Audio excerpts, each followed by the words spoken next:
అదానీ అంబానీ పొద్దున లేస్తే ఈ రెండు ఇంటి పేర్లు చెప్పుకొని తిరిగే మోస్ట్ ఫేమస్ నెపోకిడ్ ఎవరో తెలుసా?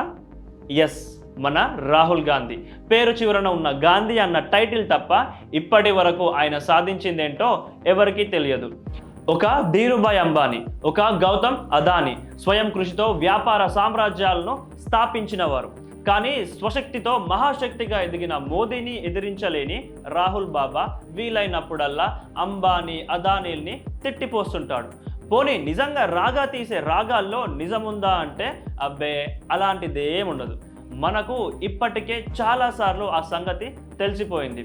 తాజాగా మరోసారి ఎవర్ గ్రీన్ యూత్ లీడర్ గారి కట్టు బానిసలు మళ్ళీ ఫేక్ న్యూస్ హడావిడి మొదలు పెట్టారు. అప్పట్లో హిండెన్బర్గ్ అనే ఒక దిక్కు మొక్కు లేని షార్ట్ సెల్లింగ్ కంపెనీ రిపోర్ట్ పట్టుకొని నానా అల్లరి చేశారు, గుర్తుందా? అదానీ దారుణమైన ఆర్థిక నేరాలు చేశాడంటూ హిండెన్బర్గ్ విధవలు పిచ్చి పిచ్చిగా వాగారు. వాళ్ళ తోకలు పట్టుకొని మనోళ్ళు గోదావరి ఇద్దామని బయలుదేరారు. చివరికి ఏమైంది? హిండెన్బర్గ్ మురికి కాలువల్లో కొట్టుకుపోయింది. అదానీ మాత్రం చెక్కు చెదరకుండా ఆర్థిక ప్రపంచాన్ని శాసిస్తున్నాడు.